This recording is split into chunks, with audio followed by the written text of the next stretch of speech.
super low. Don't mind me. I know, right? I know, right? Welcome to James Franklin's weekly press conference. Just a reminder, turn your cell phones to vibrate, off, or mute. And we'll start with an opening statement from Coach and then go to Rich Scarcella on the Zoom.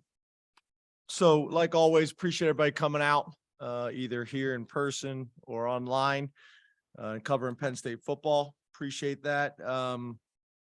I want to start by encouraging and thanking the fans from last week for how they showed up and supported.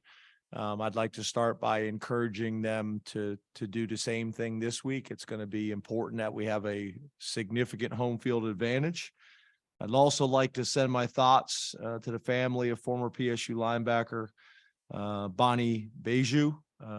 Obviously, that was traumatic news to find out that we lost Bonnie, and I send on behalf of our entire football family and university our thoughts and prayers. Kind of reviewing the previous game, when you talk about kind of the stats that we talk about every single week, the turnover battle, we were even.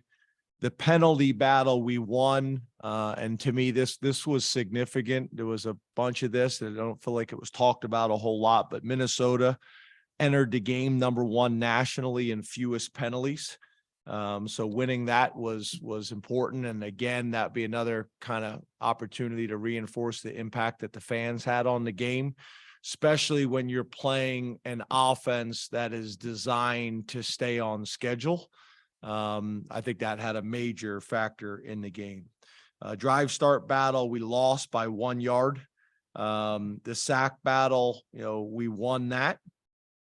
The explosive play battle, our offense was at 22%. So we won that on offense. We missed our goal on defense. And then specifics, players of the game on offense, we had quarterback Sean Clifford. Clifford was also the Big Ten Offensive Player of the Week.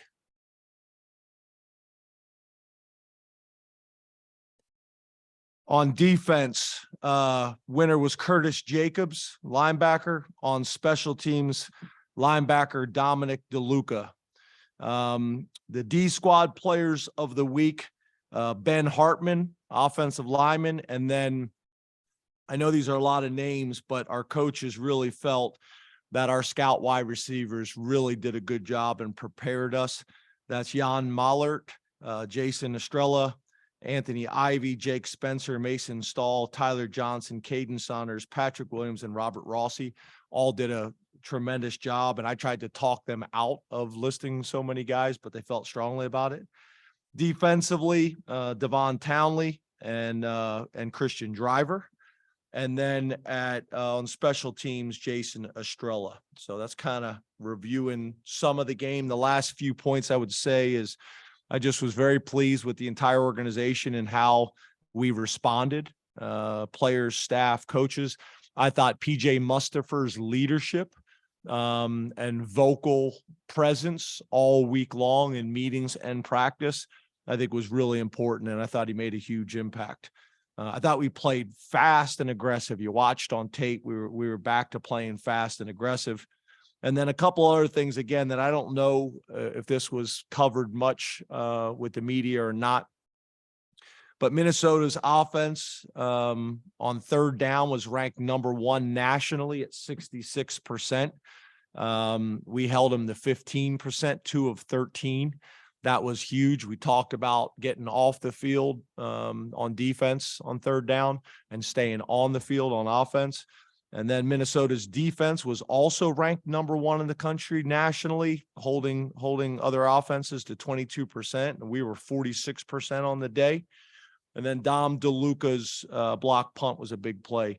Just a few opportunities I mentioned for growth. Got to get rid of the pre-snap and post-snap penalties. We had 2 pre-snap, a false start, and a defensive offside, so very similar penalties.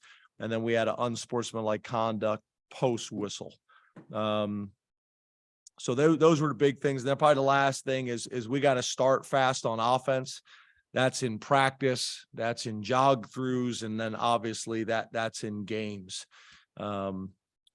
when you talk about Ohio State and Ryan Day, obviously a ton of respect for what they've been able to do for a long time. They've been doing it for a long time at Ohio State. But a ton of respect for them and what they do and how they go about their business. Offensive coordinator Ryan Day / Kevin Wilson. Obviously they do a great job, got a ton of weapons. Some people are saying their quarterback is leading, the Heisman votes at this stage. But they're challenging not only through scheme, but also the weapons they have. The quarterback, CJ Stroud, wide receiver Marvin Harrison, the other wide receiver Emeka Buku, who can mention a number of guys, running back Travion Henderson, Mayan Williams, and then they got an offensive lineman, a number of offensive linemen, but the one guy that jumps out is DeJuan Jones, who we recruited as well. He's 6'8", 359 pounds, and very light on his feet, which is kind of crazy to say. Defensive coordinator Jim Knowles, who we know very well. Jim actually came and visited us here years ago. I think he was at Duke at the time. Has done a really good job going in there and being aggressive. Going in there, being aggressive in terms of scheme, taking advantage of their personnel. You look at Ronnie Hickman, who we recruited heavily out of New Jersey. Seems like he's been playing there forever. Teron Vincent, who we know out of Baltimore. Tommy Eichenberg, the linebacker. JT Tuiamola. I hope I pronounced that right. If I didn't, I apologize. And then Denzel Burke, the corner. So they got guys at really each level of the defense. And then on special teams coordinator Parker Fleming has done a nice job. They play a ton of guys, starters on special teams. They always have. And if you look, their punter is an Australian punter, does a really good job. That's something we're going to have to be prepared for, is the variety of kicks that a lot of these Australian punters are able to do in terms of spreading the ball all over the field. And then their punt returner, Emeka Buku, again, who we mentioned earlier. So a lot of information, a lot of things that we need to get worked on. Obviously, today's our first real day of practice. We did have Sunday. Monday's our off day from a planning perspective, and then today. So we'll have a better idea later in the week, but that's a start. So open up the questions. Rich Scarcella, Reading Eagle, and then Mark Wigenrich. Afternoon, James. How are you today? Good, Rich. How are you, man? I'm good, thanks. What did you see from your team during practice last week? And can a performance like Saturday's build momentum going into a week like this? Yeah, I think so, and it needs to, right? We're playing a really good opponent at home.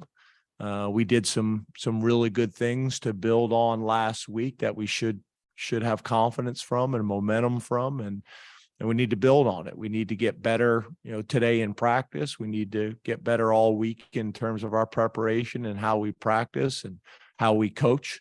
And then the same thing, with the game on Saturday. We're going to have to play better this Saturday than we did this past week. So, yeah, I think there's a ton of stuff to build on from last week.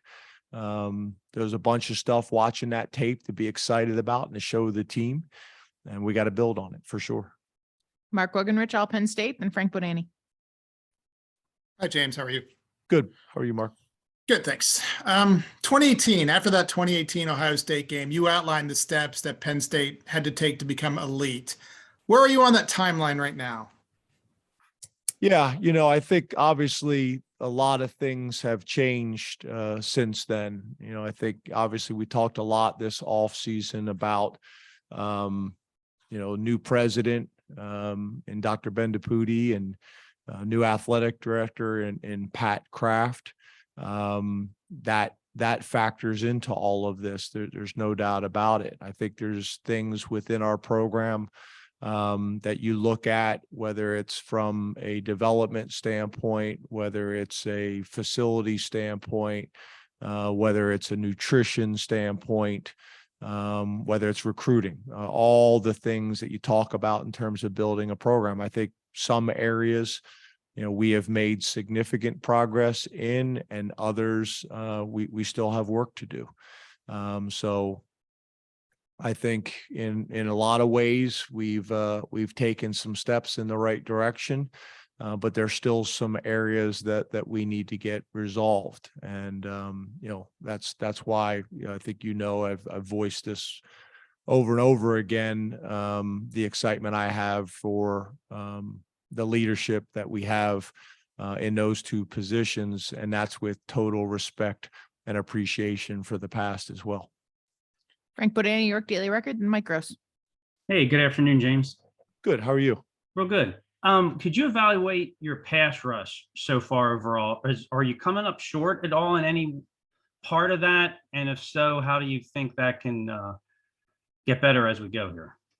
Yeah, I think it really kind of depends. I think, things can skew that, or if you're just looking at stats and not necessarily, basing it off the film, I think things can skew that. If you're playing a team that's going to run the ball 90% of the time, and how they are built and how they are wired, that's going to impact your stats. You play somebody who's going to throw it every single down, that's going to impact your stats as well.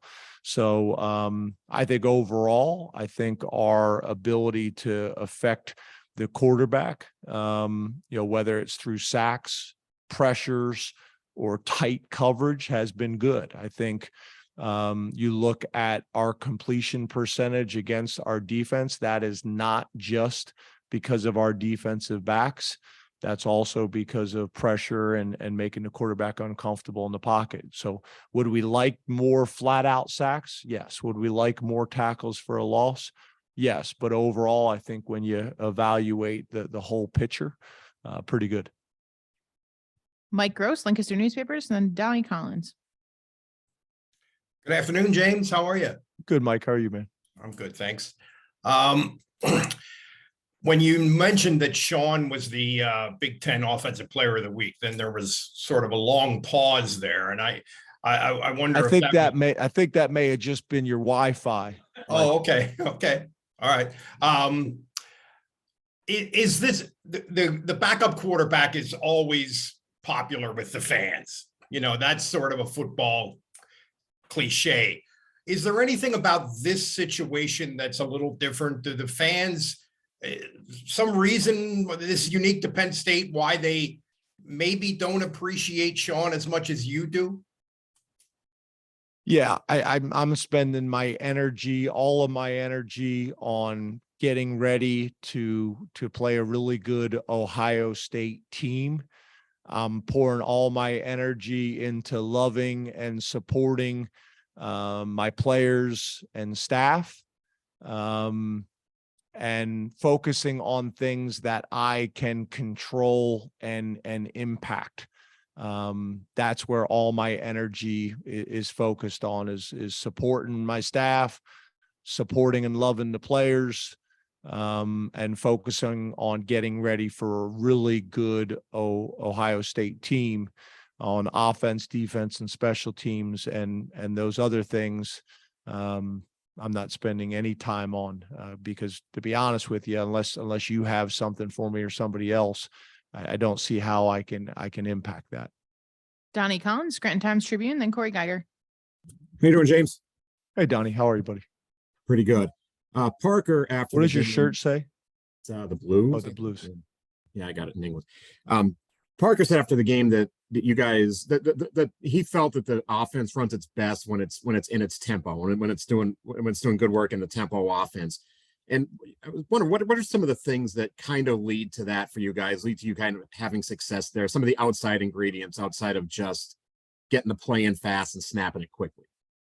Yeah, I think, when we're in a rhythm, whether it's in games or whether we're in a rhythm in practice going against our defense, we've had a ton of conversation about that, and specifically with Sean and the receivers about it. They feel strongly about that, but there's also a fine line, right? If you go fast and you go 3 and out, then it puts your defense in a more challenging, position as well. So there's a balance of that. I thought one of the things that we did best on Saturday was just mixing tempo, mixing cadence, mixing scheme, whether it's move the pocket, whether it's run, whether it's play action pass, whether it's misdirection, whether it's, trick plays.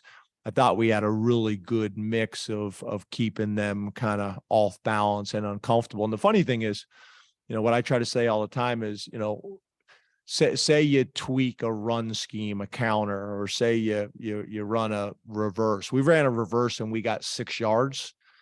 But to me, there's a lot more impact than just the 6 yards. It's like if you run a reverse, people aren't happy with a 6-yard play because you're thinking you're running a reverse for an explosive play. But 6 yards is a pretty good average. But the other thing it does, it gives the coordinator something to be concerned about.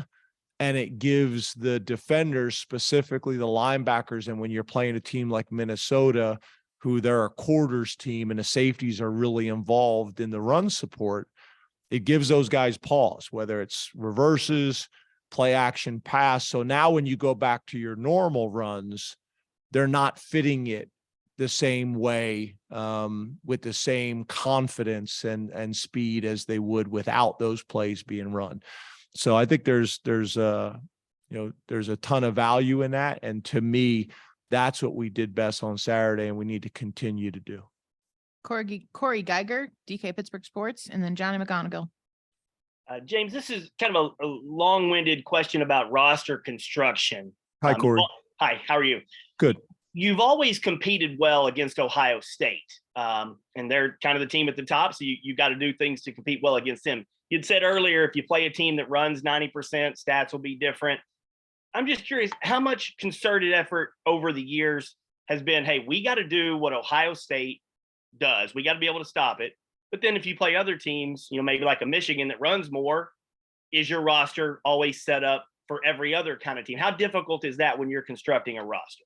Yeah, I think that's a fair question. And I think that's one of the things that maybe frustrates people. And I'm not talking specific to Penn State. I'm saying in general, there are certain weeks where you feel like you match up better, whether it's scheme, or there's certain weeks whether you match up, whether it's personnel, better than other weeks. There's no doubt about that. You may have an injury at a position or two, and that position is where their strength is. There's a lot of things that factor into it. But to your point, that's the challenge, right? You got to be able to, you got to be able to feel like you can line up and match up from a skill and athleticism perspective with an Ohio State one week. And then say you make it to the Big Ten championship like we did, and you play Wisconsin, that's a very different animal that you're getting ready for. And you have to either have the depth and the diversity within your personnel to do it. I think you guys remember, in the past, we would have Kevin Givens playing D tackle, and then we may play Wisconsin or someone like that and play Kevin that week at defensive end to get bigger,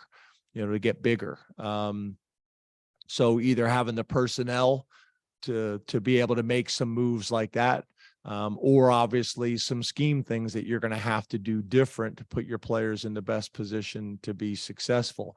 No different than these teams that play from a 4-2-5 shell. They're playing with a nickel almost predominantly on the field. And then you go play, a team that's going to try to play smash mouth football, and you've never played with the 3 linebacker on the field. Like I know that was a big discussion Saturday as we had those 3 linebackers on the field. Well, that made a ton of sense against Minnesota and what they do. So I think your point is a really good one. And that's one of the complexities or the subtle things that's challenging, especially in a conference like the Big Ten, where maybe you have a little bit, maybe more diversity in how people are built throughout our conference, where a lot of conferences, pretty much everybody's running a similar style throughout the entire conference. So I think that's a good question, and I think it's a fair one. And that's what you're trying to do. You're trying to build a team that can do both, which is easier said than done. Johnny McGonigal, Penn Live, then we'll come here in the room. Hey, James, how are you? Good, John. How are you, man? Good.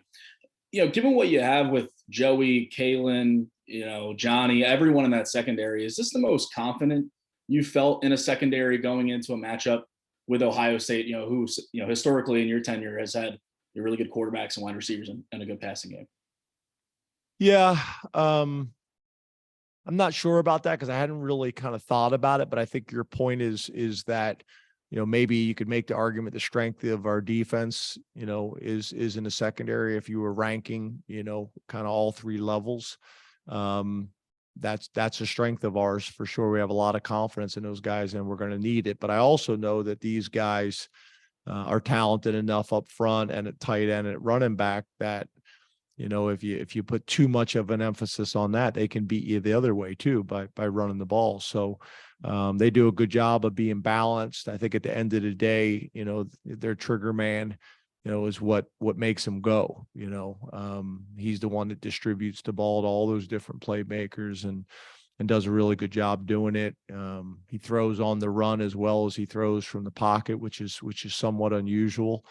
Again, he's leading the Heisman race for a reason. So talented guy that we got a ton of respect for.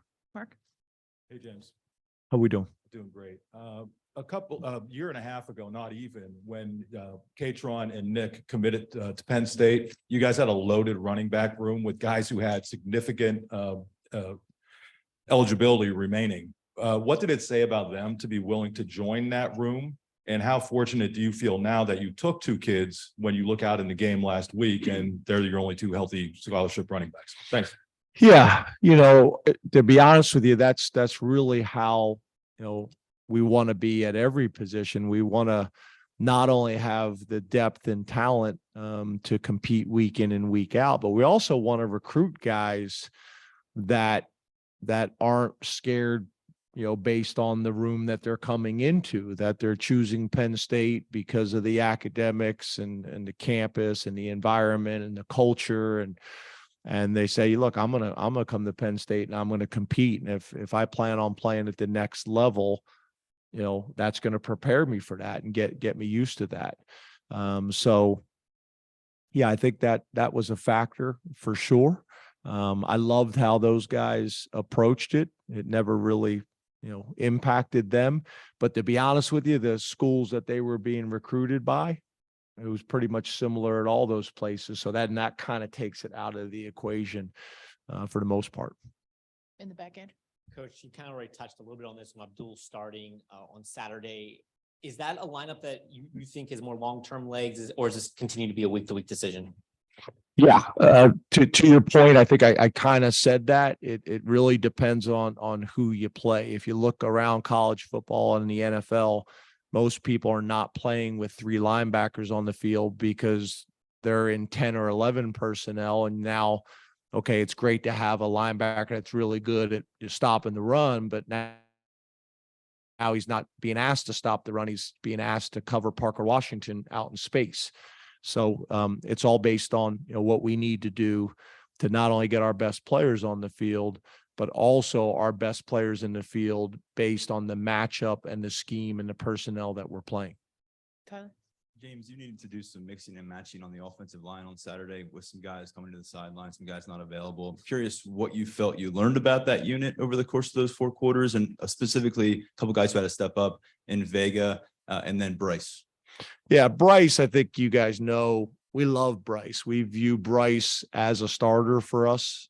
He's getting really starter reps. If you look at it between him and the guys that are playing on Saturday, he's getting starter type reps. So we're very impressed with him, and he's playing both tackle and guard at a high level. And then also when we get into the heavy sets, he's able to get in there at tight end. So he's doing a lot of things and doing a lot of things well for us. Vega, obviously that situation, That's not something that probably we anticipated going into the game, but it played out that way. He's a guy that we got. There's a lot of excitement in our building about. He's got an awesome way about him. He's always got a smile on his face. I had a freshman check-in meeting with all the offensive players yesterday in my office, and he was walking out and kind of dapped me up on the way out and was just talking about how awesome Saturday was. He's just one of those kids. He's super appreciative of being at Penn State. He's very coachable, powerful, strong, athletic. We think he's got a really bright future. We'd like to try to redshirt him if we can, but we may not be able to. And he's also, again, you don't say this very often, but he's strong, powerful, and he's extremely light on his feet. And he's 340 pounds and looks like he's 315, and those guys, I think are really important to have up front with some of the matchups that we have. Back to kind of some of the questions I've gotten. You play a team that's maybe undersized and athletic compared to a team that's massive. Having those interchangeable parts are important, and having somebody with that type of girth and intelligence and power to match up inside is really valuable. And he's one of these guys. He's not trying to be 340. He's just naturally that's kind of who he is. And I think we've all seen over the years the guys that are, trying to be something that really their genetics tell them they're not supposed to be. Either they're trying to stay smaller and their body's trying to get bigger and they don't want to embrace that, or vice versa. Obviously, you don't want to have turnovers in any game. How you doing? Pretty good. How are you? Good. Obviously, you don't want to have turnovers in any game, but Ohio State had 6 turnovers last week they capitalized on. And then last year, you guys had that scoop and score you lost to them. So in big games like this, how much more important is avoiding turnovers? No, I think turnovers are important every single week. It's one of the most important stats in football, that and explosive plays. I think to your point, obviously the bigger the game that, people, talk about, the bigger the game, then those stats are magnified. Explosive plays are magnified. Turnovers are magnified because the margin of error is smaller in those types of games. So it's always important, but obviously it's magnified in games like this. Hey, James, how are you? Good. How are you? Doing good. You talked a little bit about roster construction and everything. How much value added is a defensive coordinator like Manny Diaz in a matchup like this, where you're going to be aggressive, you're going to be chasing the ball, and it's just going to be available more because it's going to be in the air more?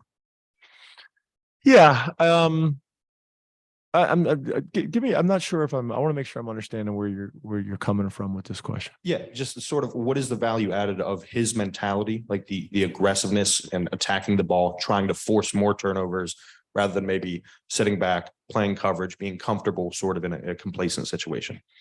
Yeah, I guess I don't view it the way you're communicating it. I mean, you look at Iowa, you could say Iowa is a team that plays the way you just described, and they've played as good a football as anybody in the country and created as many turnovers as anybody in the country. So it really just kind of depends on your style and what you like in terms of how it is built and how it is called. But to your point, obviously we're challenging routes more, in terms of the balls that are, getting broken up, hopefully forcing the quarterback to hold on to the ball longer. So in theory, we should be able to be more disruptive on the quarterback with sacks and pressures and things like that. So it really just depends. I think there's a lot of ways to do it. There's a lot of ways to be successful, whether it's on offense, defense, or special teams. We've done it both ways and been successful both ways. So you can make arguments, but it really just comes down to, probably preference. I prefer good defense and good offense and good special teams, and however you get to it, you get to it. And that could be based on the coordinator's approach and mentality. It also has to factor in your personnel, because there may be a year that our personnel is more suited for this or for that. And you have to be able to, have some flexibility within your system to tweak it. But at the end of the day, what's great is the way Manny wants to play, and the way we want to play really matches up with our personnel, right now. So that helps. Ben? James, how's it Ben, going? good. How are you? I've never seen you from this side of the room before, so I just Usually over there, right? I want to try something different. Sean was talking this morning about how weeks like this are the sorts of things that can change your season. And as much as we want to know everything every week, there's an inevitability that we all understand that. How do you reconcile the emotions of benchmarking games with the success you can have the rest of the season around them? And sort of, on the one hand, if I look at your schedule, I go, there are a lot of wins still to be had. If someone else who's being more critical of it says, well, maybe they don't beat Michigan and who knows what happens this weekend, how do you kind of balance the emotions internally that come with those two different kinds of games?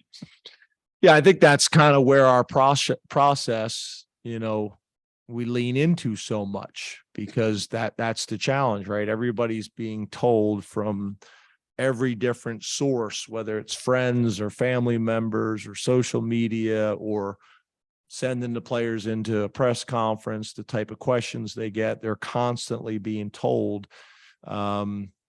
whether it's directly or indirectly, what's a big game, what's not, what's a good win, what's not.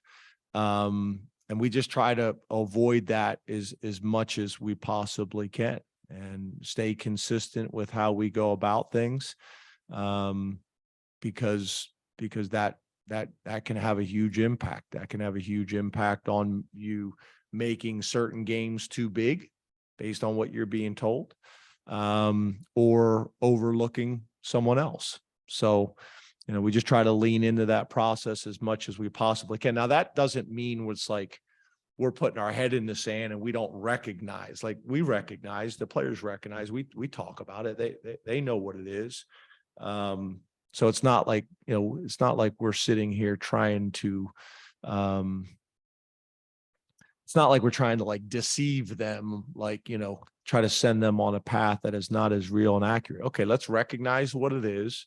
And then let's get back to our process and what we need to do to be successful. And over my time, both as a player and as a assistant, and as a coordinator, as a head coach, I feel like that's been the best process. And I think it's magnified. I think we've talked about this before. I think it's magnified in today's college football. Specifically the way the playoffs are structured, and at a place like Penn State, it's different. So those things I think are really important. Bob? Hey, James, how are you? Good, Bob. How are you, man? I'm good. You referenced CJ Stroud as the trigger man of the offense, obviously, and he's, 70% completion, arm strength, all that stuff, release. How challenging on the practice field this week will it be to try and even replicate for your secondary and your linebackers what he can do just to kind of get them up to speed, what to expect on Saturday night? Yeah, I don't think you really can. I mean, obviously we do that. Like when we build the scout teams each week, you're literally saying, okay, this guy should play him and this guy should play him. But, there's not too many people in the country, that have a quarterback like that, let alone a quarterback like that on the scout team. So, that's hard to pull off. And that's where trying to replicate it as much as you possibly can in practice, but then also doing some of the good on good work every single day. So they are getting the speed of it. That's helpful too, but there's no way to completely, replicate it, week in and week out. T. Frank? Hey, James, over here. Hey, T. I want to get your opinion on the phrase establish the run. It is it's been in football for as long as football's been around. Analytics have challenged the notion of that. And I just wanted to get your idea of maybe where you started and if your thoughts on that have changed over time. Well, I don't know if I've ever kind of approached it or looked at it as establish the run. I've always believed, and I think I've said this in here multiple times too, in balance, but then I've also kind of described balance differently than maybe a lot of people do. And balance doesn't mean you're going to run the ball 50% of the time and throw the ball 50% of the times. It means you have the ability to, in most situations, be able to run or pass, effectively. That's to me the important thing.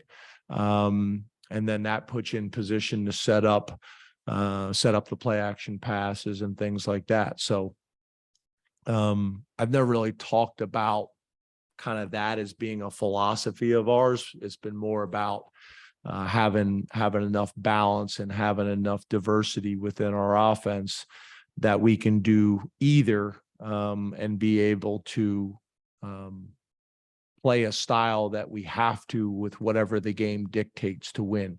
There's been years where we've been really explosive, but we couldn't run the ball when we needed to in 4-minute offense. And that's the hard part, right? The best ones, the elite ones are able to do all of it. They're able to run when everybody in the stadium knows you're going to run, and be able to throw when you need to throw to win. So that's kind of how I've always looked at it, more than necessarily establishing. Last two questions, Neil, and then Audrey. Neil? Hey, James. Hey, buddy. I know I have tunnel vision, but did you see the comment or hear about the comment that Harbaugh made yesterday about you? And do you have any reaction to it? No, I don't. Audrey? Nope, I don't know. Ohio State. Guess that was it, Neil. That was it. Yeah, I'm kidding. I wanted to go back to what Mark asked you about. That, just so you know, I was saying, no, I don't have a comment. To the 365-day a year competition, and you'd said the comment in the offseason that the more yeses you get in those things, the more you tend to see it on Saturday. The more wins is probably a better way to say it. Yeah. And when you kind of look at that, if you had a wish list of things that you would want to, what's at the top of that list in terms of facilities right now? Yeah, I'm happy to talk about. I think you guys asked me some of these things last week as well. I think Ben may have asked me something similar. I said I'm more than happy to talk about, those things in the off season. Most of them, I mean, you've heard them, enough, and you've heard them before. But again, right now that does not help us or help our players, beat Ohio State on Saturday. We're not going to solve those problems before Saturday. So, thank you, Coach.